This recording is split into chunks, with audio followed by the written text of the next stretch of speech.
Welcome to NCN news. నా పేరు ప్రశాంతి. బులెటిన్లో ముందుగా హెడ్లైన్స్ చూద్దాం.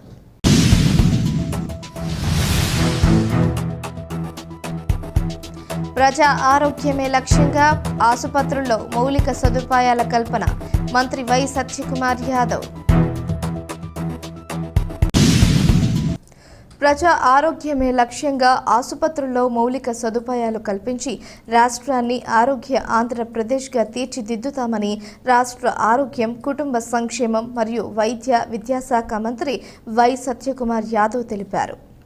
సోమవారం స్థానిక ద్వారంపూడి బుల్లెమ్మ ఏరియా ఆసుపత్రి ఆవరణలో మంత్రి సత్యకుమార్ యాదవ్, స్థానిక శాసనసభ్యులు నల్లమిల్లి రామకృష్ణారెడ్డి, పార్లమెంటు సభ్యులు దగ్గుపాటి పురంధేశ్వరి, స్థానిక నాయకులు, అధికారులతో కలిసి 13.85 కోట్ల రూపాయలతో నిర్మించనున్న ఏరియా ఆసుపత్రి 100 పడకల అదనపు భవనానికి భూమి పూజ శంకుస్థాపన చేశారు. ఈ సందర్భంగా మంత్రి సత్యకుమార్ యాదవ్ మాట్లాడుతూ రాష్ట్రంలోని ప్రతి ప్రభుత్వ ఆసుపత్రిలో మౌలిక సదుపాయాలను కల్పిస్తూ ఆంధ్రప్రదేశ్ను ఆంధ్రప్రదేశ్గా తీర్చిదిద్దాలనే లక్ష్యంగా ఎన్డీఏ కూటమి ప్రభుత్వం పనిచేస్తుందన్నారు.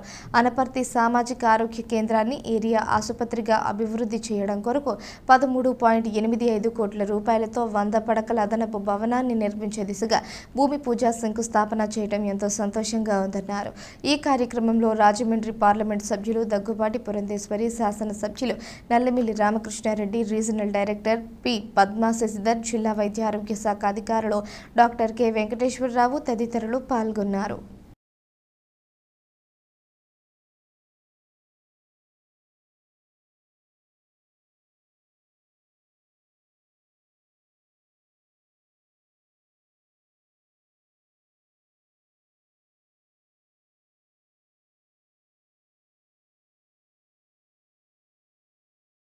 విచ్చేసిన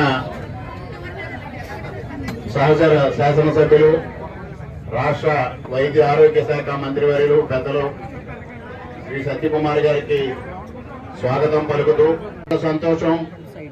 ఈరోజు అనపర్తి ఏరియా ఆసుపత్రి 100 పడకల ఆసుపత్రిగా అభివృద్ధి చేసే దిశలో భాగంగా ఇవాళ దాదాపుగా 13.85 కోట్ల రూపాయల వ్యయంతో నిర్మాణం అవుతున్న అదనపు భవనాల్ని శంకుస్థాపన భూమి పూజ చేసి మంత్రి గారి చేతుల మీదుగా ఇవాళ కార్యక్రమం మనం మొదలు పెట్టుకోవడం జరిగింది.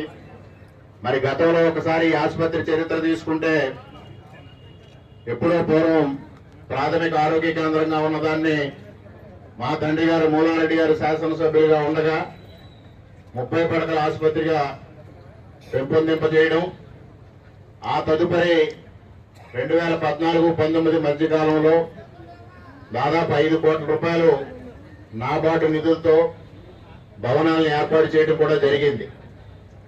మరి ఆ రోజు ఏదైతే నాబార్డుకి 3.75 కోట్ల రూపాయల పరిమితి ఉన్నప్పటికీ నీలం తుఫాన్లో ఈ ఆసుపత్రి దాదాపు 4-5 అడుగుల మేరకు నీటిలో మునిగిపోవడంతో 4-5 అడుగుల మేర ఎత్తు చేసి చేయాలనే ఉద్దేశంతో ఆ రోజు అదనంగా 1 కోటి రూపాయలు ఖర్చు అయినా అప్పుడు ముఖ్యమంత్రి గారు చంద్రబాబు నాయుడు గారు మరలా అదనంగా నిధులు మంజూరు చేసి ఈ ఆసుపత్రిని పూర్తి చేసుకోవడం జరిగింది. మరి ఇటీవల కాలంలో దీనిపైన అనేక విమర్శలు, రకరకాల వ్యాఖ్యానాలు చేయడం జరిగింది. మరి నీతికి నిజాయితీకి మారుపేరంటూ గత ప్రభుత్వ హయాంలో ఈ ఆసుపత్రిని ఆలంబనగా చేసుకుని కరోనా సమయం లాంటి క్లిష్ట సమయంలో కూడా సాక్షాత్తు వైద్యుడైన పూర్వపు శాసనసభ్యులు ఇక్కడ ఆక్సిజన్ ప్లాంట్ ఏర్పాటు చేస్తామని ప్రజల నుంచి దాదాపుగా 2 కోట్ల రూపాయల విరాళం సేకరించి ఇక్కడ చూస్తే 10-15 లక్షలు ఆక్సిజన్ ప్లాంట్ మాత్రమే ఏర్పాటు చేసిన సంగతిని నియోజకవర్గ ప్రజానీకానికి అందరికీ తేటతెల్లం చేయడం కూడా జరిగింది. నాయకులు, కార్యకర్తలకి అందరికీ నమస్కారం. ఆనందంగా కూడా ఉంది.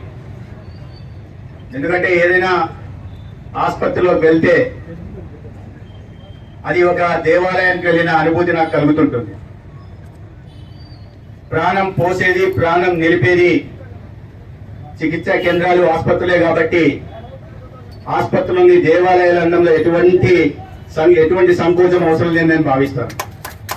అందుకే దేశ ప్రధానమంత్రి నరేంద్ర మోడీ గారు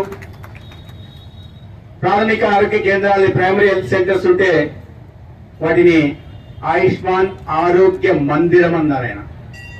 మందిరంతో పోలుస్తూ ఆసుపత్రిని కొత్త పేరు ఇచ్చారు.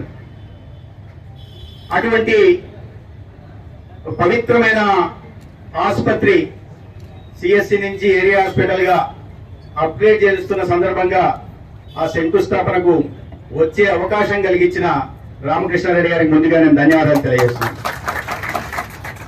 ఇప్పటిదాకా సిఎస్సిలో 7 మంది డాక్టర్లు ఉండేవారు. Gynaecologist, paediatrician, general surgeon, general medicine, dental doctor.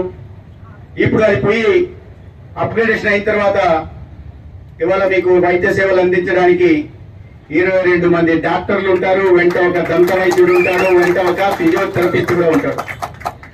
అది సిఎస్సి నుంచి ఏరియా హాస్పిటల్ కి అప్గ్రేడేషన్ జరిగితే ప్రజలకి అందే వైద్య సేవలు. మొత్తం 31 మంది మాత్రమే సిబ్బంది పైనుంచి కింద దాకుంటే ఇవాళ ఆ సిబ్బంది సంఖ్య 96కు చేరింది. అంతమంది వైద్యులు, వైద్య సేవలు అందించే పారా మెడికల్ పోలీస్ అందరికీ అందుబాటులో ఉంటారు. అనేక రకాలైన వైద్య సేవలు కొత్తగా అందుబాటులోకి వస్తాయి. గతంలో నిజానికి అనపర్తి లాంటి చిన్న గ్రామం ఇది. నేను అడుగుతున్నాను ఎంత ఎమ్మెల్యే గారు జనాభా అని. 45,000 అన్నారు. 45,000 జనాభాకి మామూలుగా అయితే సిఎస్సి సరిపోతుంది. కానీ ప్రజల ఆరోగ్యం పట్ల చిత్తశుద్ధి కలిగిన వారు కాబట్టి దీన్ని ఏరియా హాస్పిటల్ గా వారు మార్పించుకోగలిగారు. కానీ మొదట్లో ఎన్డీఏ ప్రభుత్వం ఉన్నప్పుడే ఈ సిఎస్సిని ఏరియా హాస్పిటల్ గా అప్గ్రేడ్ చేయించారు. అయితే తర్వాత ప్రభుత్వం పోవడం, అప్గ్రేడ్ చేసిన దానికి శాంక్షన్ స్ట్రెంత్ ఏదైతే 96 ఉంటే ఆ 96 కూడా శాంక్షన్ చేస్తే కొత్త భవనం నిర్మించడానికి ఒక అడ్మినిస్ట్రేటివ్ శాంక్షన్ కూడా గత ప్రభుత్వం తీసుకోలేకపోయిందంటే ఈ ప్రాంతంలో ఎమ్మెల్యేగా ఉన్న వాళ్ళకి, ఈ ప్రాంత వైద్య సేవల మీద, ప్రాంత ప్రజల మీద, ఈ నియోజకవర్గం అభివృద్ధి మీద ఏ మాత్రం చిత్తశుద్ధి ఉండిందో మీరు ఒకసారి